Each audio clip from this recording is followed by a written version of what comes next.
Estamos na 11ª temporada do Desafio Profissão, um programa da equipe de orientação profissional do curso de Psicologia da PUC de São Paulo, do NASCE Orientação Vocacional, em parceria com a TV PUC. E agora vamos conversar sobre a cientista biomédica na pesquisa científica. E está aqui para isso a Gabriela Ferretti, que é biomédica pela Unifesp.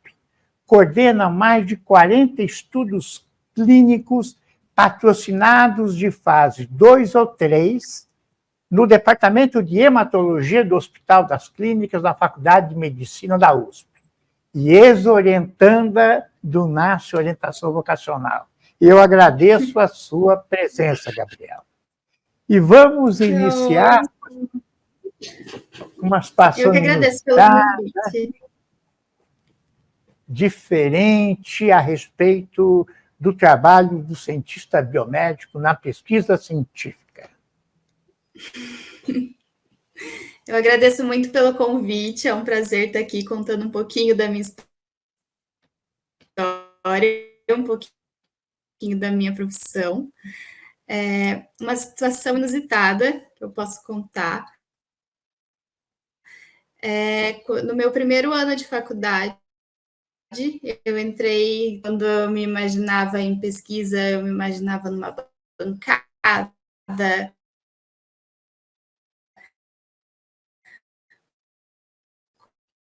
com pipetas e mexendo com células e soluções, e que fazia trabalho com células cancerígenas, e uma das coisas um dos processos que se fazia é a passagem de células de um lugar para o outro, e eu consegui fazer, deu tudo certo, só que tinha um lugar, um lugar onde as células ficavam, que é um espaço morto, onde ali é um espaço que tem que as células não podem ir, basicamente. E eu consegui levar as células todas para esse lugar. E eu nunca mais fui chamada para fazer pesquisa nesse laboratório. E todo o meu sonho, tudo que eu achei que eu era feita para fazer isso, eu descobri que não é tão bem assim. E eu tive que me achar em outros tipos de pesquisa durante a minha trajetória. O cientista biomédico é muito conhecido, ou mais conhecido, quando na análise de laudos de exames clínicos, né? Ele que assina junto com outras pessoas. No curso de formação, há uma distinção entre quem quer fazer pesquisa científica e quem quer ir para o laudo clínico? Eu acredito que nas faculdades particulares exista mais essa distinção. Na Unifesp, que é a faculdade que eu me formei, ela é muito voltada para pesquisa, principalmente básica. Então, a gente até tem uma habilitação em análises clínicas no último ano, mas você pode escolher se você quer fazer. Eu fiz, foi engrandecedor para mim, profissionalmente, mas teve muitas pessoas da minha turma que não fizeram outros tipos de habilitação, ou que não fizeram habilitação, só continuaram na pesquisa acadêmica. Então, o biomédico ele é muito visto por isso, mas não é só isso que a gente vê na faculdade, tem muitos outros campos dentro da biomedicina, reprodução, tem imagem, tem a pesquisa acadêmica, a pesquisa clínica, que é a que eu atuo hoje em dia. Então, é muito amplo o leque de opções na pesquisa clínica. Você distinguiu, pelo que eu entendi, a pesquisa acadêmica da pesquisa clínica. Dá uma explicada nisso. Sim, a pesquisa acadêmica, ela é mais voltada, ela acontece mais dentro das faculdades e é mais voltada para pessoas que querem fazer mestrado, doutorado e depois continuar uma carreira acadêmica, serem professores, fazerem o pós-doc. A pesquisa clínica, você não precisa ter mestrado ou doutorado. Eu sou coordenadora, então é outro mundo, são dois mundos muito diferentes. A pesquisa clínica, a parte que eu atuo é de estudos patrocinados, então a indústria farmacêutica quer testar algum medicamento e, para isso, ela contrata centros de pesquisa que tem coordenadores, tem assistência para fazer esse tratamento nos pacientes e testar esse medicamento, que no caso das fases 2 e principalmente 3, já tem a sua eficácia e segurança comprovada. Já as pesquisas acadêmicas, elas não são tão voltadas para paciente, até tem pesquisa acadêmica clínica, mas as que, principalmente que eu tive contato, era mais pesquisa básica, funcionava mais com células e animais, e são mais de iniciativa de orientadores mesmo, não da indústria farmacêutica. E quando eu te apresentei, você já acabou de fazer referência, você atua principalmente na fase 2 e 3. O que é isso na pesquisa aplicada ou na pesquisa... aplicada. Sim. Quando um medicamento, a indústria farmacêutica quer ver a segurança e a eficácia de um medicamento, ele passa por 4 fases na pesquisa clínica. A fase 1, ele vai ser testado num grupo muito pequeno de pessoas saudáveis, para ver a segurança do medicamento. A fase 2, ele vai ser comparada a segurança e a eficácia e a dosagem desse medicamento, e ele é feito num grupo de pessoas saudáveis e um grupo de pessoas doentes, é um grupo bem mais restrito. E a fase 3, e também vê os efeitos desse medicamento a curto prazo. Já a fase 3, ele é feito num grupo bem maiores de pacientes já doentes, mais voltado ao público-alvo, e ele vê a segurança e a eficácia desse medicamento a longo prazo, e na fase 3, esse medicamento também já tem dose definida. E a fase 3 é a fase que eu mais trabalho, e a fase 4 já seria a fase comercial do medicamento. Então, você atua num setor da USP que presta serviço, é isso, para as farmacêuticas? Isso, prestamos serviço para as farmacêuticas, lá a gente tem diversos estudos para diversos públicos-alvo, com diversos medicamentos. E você é funcionária da USP? Eu sou bolsista pela fundação da USP, e lá eu presto serviço para as indústrias farmacêuticas. Muito bem. E, então, são as indústrias farmacêuticas que estão pesquisando. Que tipo de pesquisa estão ocorrendo hoje? Cura da AIDS, uma vacina mais eficiente para o Covid? Não sei se entra aí também. Não sei se você pode falar, né? No geral. Eu posso falar, mas no meu caso, como eu estou no departamento de hematologia, eu não sei tanto a parte de vacina, sei que acontece, mas eu posso falar com mais propriedade com os medicamentos para tratar doenças hematológicas e principalmente oncohematológicas, que é a que eu mais trabalho hoje em dia. E hoje a terapia mais avançada que a gente tem é o CAR-T, não sei se já ouviram falar do CAR-T-cell, que é o tratamento mais avançado que a gente tem. Eu ainda não trabalho com ele, porque requer muito preparo num centro de pesquisa para trabalhar com CAR-T-cell, mas a gente trabalha com bioespecíficos, com anticorpos monoclonais, que são drogas que atuam na célula cancerígena. Quer dizer, trabalha com as leucemias, é isso? E outras outros cânceres. Isso, leucemias, linfomas, mielomas. E também trabalho com patologias benignas, com algumas anemias falciforme, mas principalmente mais para a parte oncológica. Então, você fica com uma pesquisa, coordenando uma pesquisa por muito tempo, é isso? Sim, sim. Os protocolos, eles têm um tempo determinado, mas geralmente os protocolos de fase 3, o acompanhamento dos pacientes chega a durar 5 anos, para a gente ter um acompanhamento a longo prazo.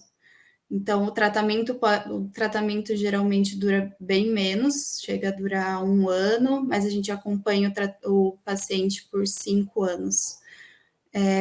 Ligando para ele, vendo como ele está, vendo se a doença voltou, se a doença continua em remissão, para ver a eficácia a longo prazo do medicamento. Quer dizer, você é uma biomédica que não fica no microscópio, você tem um contato também pessoal, é isso? Sim, sim. Durante a minha faculdade, isso foi um dilema para mim, porque na biomedicina a gente não tem muito contato com o paciente. Durante a faculdade, eu percebi que eu gostava muito desse contato, que eu gostava muito da parte clínica, e foi uma salvação para mim descobrir a pesquisa clínica, porque eu tenho esse contato. Eu tenho contato direto com o paciente e com o tratamento do paciente. As coordenadoras são responsáveis por ler o protocolo feito pela indústria farmacêutica e colocar ele em prática. Então, a gente é totalmente responsável pela adesão do paciente ao tratamento, por explicar para ele cada passo, cada segmento, porque um protocolo clínico é muito diferente de uma prática clínica em si. Então, é muito legal essa parte, ter esse contato com o paciente, poder estudar essa parte clínica e ver o tratamento, ver o quanto que isso impacta diretamente os pacientes. É muito legal. E você coordena uma equipe de cientistas biomédicos e outros profissionais? Eu coordeno uma equipe multiprofissional. Dentro de um centro de pesquisa existem profissionais de várias especialidades. Tem os médicos, tem as enfermeiras, tem nutricionista, tem biotecnologista. A biomedicina, a pesquisa clínica, ela abrange todos os cursos da saúde. Para você participar de uma pesquisa, para você ser profissional de pesquisa clínica, não tem um curso específico. Você precisa ter um curso na área da saúde. Então, isso que é muito legal. Eu posso ter contato com muitas profissões. Eu aprendo muito a cada dia. Muito legal, é muito legal. E você acha que esse tipo de atuação, não a coordenação, mas a atuação na pesquisa científica, é um campo que consegue atrair um número significativo de cientistas biomédicos que se interessam por essa área? Como é que é isso hoje? Porque a gente sabe que o Brasil, né, infelizmente, aí depende do governo, que está de plantão no momento, claro, que a pesquisa no governo passado sofreu um revés enorme, né, no governo anterior a este. Mas consegue, quer dizer, incorporar esse número de pessoas? Como é que você vê? Consegue realmente, nos anos anteriores, foi bem estimulante trabalhar com pesquisa acadêmica. Os laboratórios ficaram bem defasados, assim, bem desvalorizados também, mas muito da biomedicina da Unifesp teve bastante gente que conseguiu seguir esse caminho da pesquisa acadêmica e é muito valorizado dentro também do mercado de trabalho um biomédico que tem um mestrado ou um doutorado. Também aumenta a remuneração em vários lugares quando se tem um mestrado ou doutorado. Então, muita gente seguiu para esse lado e se encontrou nisso. São pessoas, muitas vezes, que nem querem seguir carreira acadêmica, mas que querem ter um mestrado e um doutorado para depois entrar no mercado de trabalho. E na pesquisa clínica, mais da metade da minha turma foi para pesquisa clínica, que é uma pesquisa um pouco melhor remunerada, porque não depende da incentiva do governo. Então, quando eu me formei, infelizmente a gente ainda estava nessa desvalorização. Então, eu vi muita gente indo para a pesquisa clínica, mas teve muita gente que foi para a pesquisa acadêmica também e tá feliz. E a indústria farmacêutica também tem seus laboratórios, suas pesquisas clínicas, quando estão pesquisando novo medicamento, ou elas sempre terceirizam esse trabalho? Ou seja, há espaço para cientistas biomédicos na pesquisa clínica, nos grandes laboratórios que produzem medicamentos? Eu não sei te responder com propriedade essa questão, porque, sinceramente, eu nunca fui pesquisar sobre isso.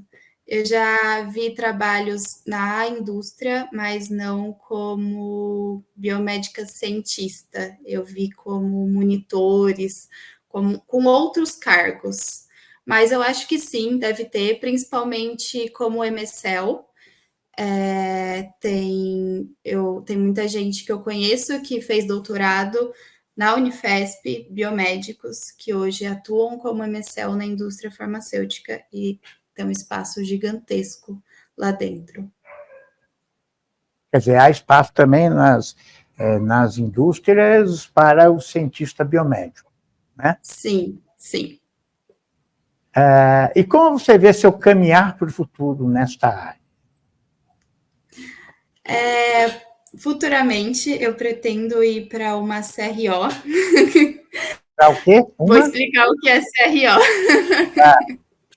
Basicamente, existem os centros de pesquisa e a indústria farmacêutica, e uma CRO é uma empresa terceirizada que faz esse intermédio entre um centro e uma indústria farmacêutica.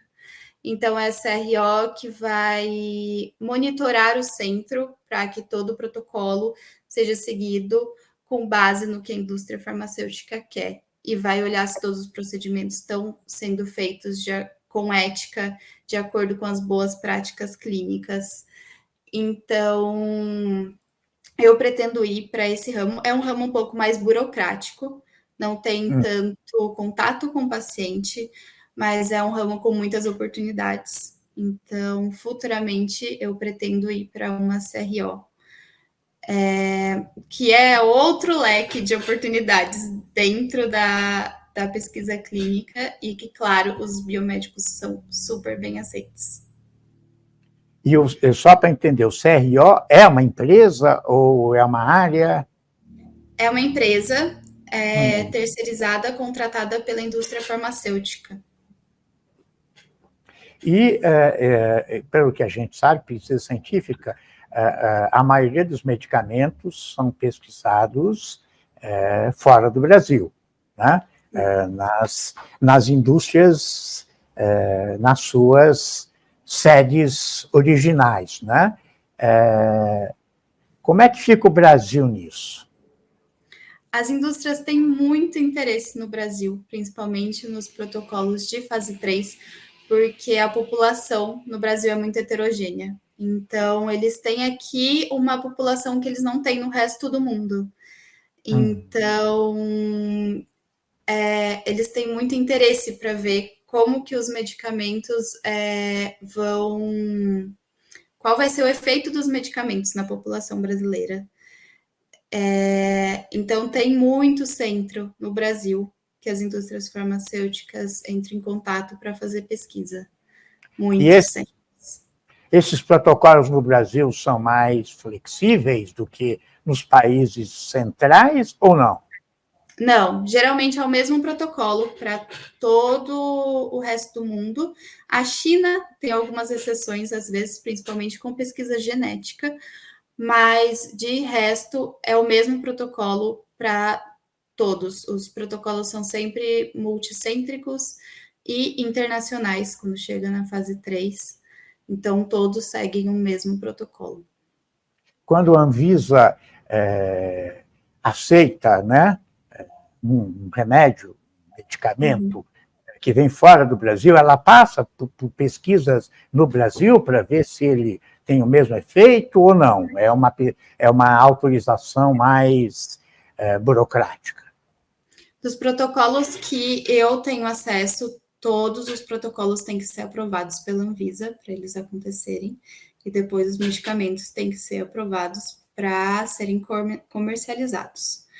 Então, quando a gente vai fazer, por exemplo, um pós-estudo, que é os pacientes param de receber o tratamento pelo protocolo, mas no Brasil existe uma regulamentação que o paciente não pode ficar sem medicamento. Isso é muito legal no Brasil, porque nos outros países, quando acaba o protocolo, os pacientes param de receber o medicamento. E aqui no Brasil não, tem essa lei que assegura os pacientes de receber o medicamento. Então, passa pela Anvisa e os pacientes continuam recebendo o medicamento, pago pela indústria farmacêutica, mesmo sem ter... tempo para toda a vida? Para toda a vida. Para toda a vida. Isso é muito legal. E os grupos de controle? Quer dizer, a gente sabe que essas pesquisas, uma parte da população recebe placebos, quer dizer, medicamentos sem o efeito, né, o princípio ativo principal, e uma parte recebe para comparar se existe o famoso efeito placebo, né? Como é que fica isso na ética? Então, aqui no Brasil também, acho que no resto do mundo, tem uma lei que o paciente nunca pode deixar de receber um tratamento. Então, de qualquer forma, quando se vai testar um grupo placebo numa doença, tipo uma leucemia, por exemplo, o paciente tem que receber o melhor tratamento disponível, o tratamento padrão ouro, mesmo estando no grupo placebo. Então, o que acontece nos tratamentos? Tem o grupo placebo, que recebe, o grupo controle, na verdade, que recebe o melhor tratamento disponível, e tem o grupo de tratamento, que vai receber o melhor tratamento disponível, mais a molécula que a indústria farmacêutica quer testar. No caso de doença, o paciente nunca pode ficar sem tratamento, ele nunca pode receber um medicamento, como falam antes, farinha, né, no medicamento em forma de placebo.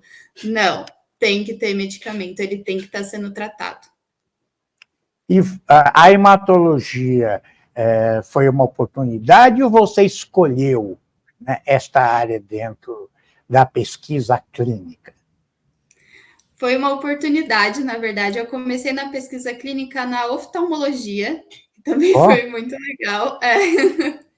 Comecei fazendo estágio no final da minha faculdade, no departamento de oftalmologia da Unifesp, dentro do setor de pesquisa clínica, e depois surgiu a oportunidade de ser coordenadora no departamento de hematologia, que é completamente outro mundo, mas hoje eu sou apaixonada pela hematologia. É muito recompensador ver os pacientes sendo tratados.